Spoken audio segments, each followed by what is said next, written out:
نظم کبھی کبھی کے شاعر ہیں ساحر لدھیانوی۔ نظم کبھی کبھی کا بیک گراؤنڈ یہ ہے، ساحر لدھیانہ گیا تھا پیسے کمانے کے لیے، 15-20 سال بعد ساحر واپس آیا ہی نہیں، یعنی ساحر اس قابل ہی نہیں ہو سکا کہ وہ اپنی محبوبہ کا ہاتھ تھام سکے۔ وہ غریب ہی تھا، غریب ہی رہا۔ 15-20 سال بعد ساحر جب اپنی محبوبہ سے ملا دلی میں، وہ اس سے سوال کرتی، شکوہ کرتی، شکایت کرتی کہ جب ہم ساتھ ہوتے تھے تمہیں جو بھی خوشی ہوتی تھی، تمہیں جو بھی غم ہوتا تھا، تم سب سے پہلے مجھے آ کر بتاتے تھے۔ اب 15-20 سال بعد بھی تمہاری زندگی میں خوشیاں، غم آتے ہوں گے، مشورے کی ضرورت ہوتی ہوگی، اب تم ان چیزوں کے لیے کس کے پاس جاتے ہو؟ وہ سوال کرتی ہے کہ تمہاری زندگی میں میری جگہ کس نے لی ہے؟ اب کون ہے جس کے پاس تم جاتے ہو؟ اس کے جواب میں ساحر نے یہ نظم لکھی، کبھی کبھی۔ نظم کے جو پہلے 3 بند ہیں، اس میں ساحر کہتا ہے اگر تم مجھے مل جاتی تو کیا کیا ہو سکتا تھا، اور آخری 3 بند میں شاعر کہتا ہے تم مجھے نہیں ملی تو کیا ہو گیا۔ کبھی کبھی میرے دل میں خیال آتا ہے کہ زندگی تیری زلفوں کی نرم چھاؤں میں گزرنے پاتی تو شاداب ہو بھی سکتی تھی، یہ تیرگی جو میری زیست کا مقدر ہے تیری نظر کی شعاؤں میں کھو بھی سکتی تھی۔ چھاؤں کا مطلب ہے سایہ، سایہ ہمیشہ ہمارے ساتھ ساتھ چلتا ہے۔ شاداب کا مطلب ہے خوشگوار۔ ساحر کہہ رہا ہے اپنی محبوبہ سے اگر میری زندگی تمہارے پاس، تمہارے ساتھ، تمہارے قریب رہ کر گزر جاتی تو ممکن تھا کہ میری زندگی خوشگوار ہو جاتی۔ یہ تیرگی جو میری زیست کا مقدر ہے، تیرگی کے معنی ہیں غم، دکھ، تکلیفیں۔ زیست کا مطلب ہے زندگی، مقدر، قسمت۔ تیری نظر کی شعاؤں میں کھو بھی سکتی تھی۔ نظر کی شعاؤں کا مطلب ہے محبت بھری نگاہیں۔ میری محبوبہ، اگر تم مجھے محبت بھری نگاہوں سے دیکھتی تو یہ جو غم، دکھ، تکلیفیں میری قسمت میں لکھ دی گئی ہیں، یہ کھو بھی سکتی تھیں۔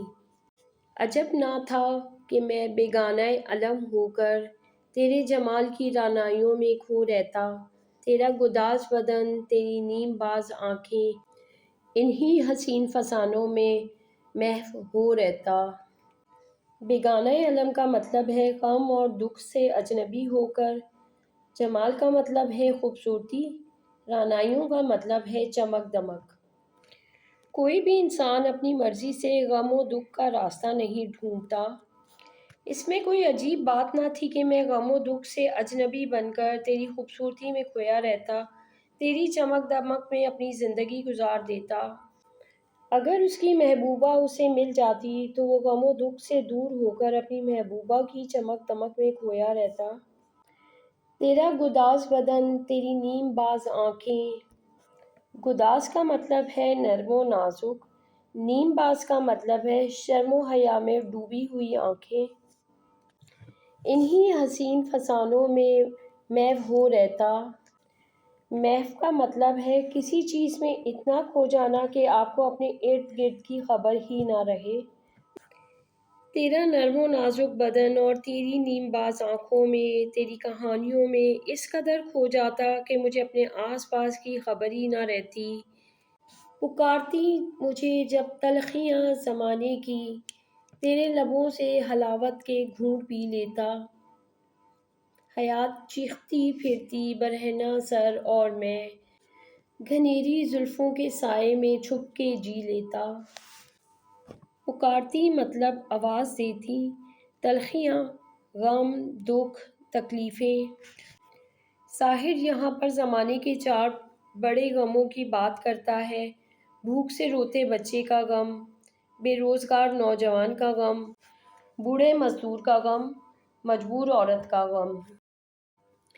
اب جب یہ 4 بڑے غم مجھے اپنی طرف مدد کے لیے بلاتے، بھوک سے روتا ہوا بچہ مجھے مدد کے لیے بلاتا، بے روزگار نوجوان مجھے مدد کے لیے بلاتا، بوڑھا مزدور مجھے مدد کے لیے بلاتا، مجبور عورت مجھے مدد کے لیے بلاتی، تو میں کیا کرتا؟ میں ان آوازوں کو سنتا اور میری محبوبہ دوسری طرف تم مجھے آواز دیتی، تیرے لبوں سے میٹھے الفاظ میرے کانوں میں جاتے، تو میں کیا کرتا؟ میں ان غموں کو نظر انداز کر دیتا اور میں تمہاری آواز سن لیتا۔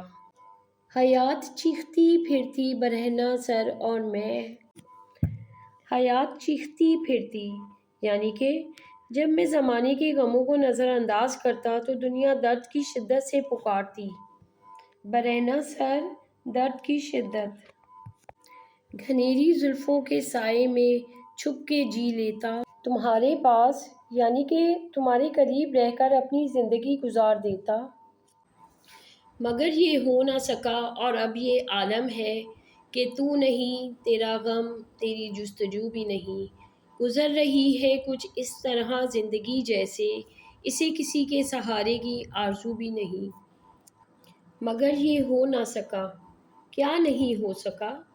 میری محبوبہ، تم مجھے مل نہیں سکی، میں اور تم زندگی کے ہمسفر بن نہ سکے۔ عالم کا مطلب ہے حال۔ میری محبوبہ، مجھے تم مل نہیں سکی، مجھے تمہارے نہ ملنے کا اب کوئی غم بھی نہیں، اب مجھے تمہیں پا لینے کی کوئی آرزو بھی نہیں۔ گزر رہی ہے کچھ اس طرح زندگی جیسے اسے کسی کے سہارے کی آرزو بھی نہیں۔ اب میری زندگی کچھ اس طرح گزر رہی ہے کہ مجھے کسی اور کے سہارے کی آرزو بھی نہیں۔ محبوبہ نے پوچھا تھا کہ میری جگہ کس نے لی؟ تمہارا اب سہارا کون ہے؟ تو اس نے کہا، مجھے کسی سہارے کی ضرورت نہیں۔ انسان کو سہارے کی ضرورت کب نہیں پڑتی؟ جب وہ خود کسی کا سہارا بن جائے۔ کبھی کبھی میرے دل میں خیال آتا ہے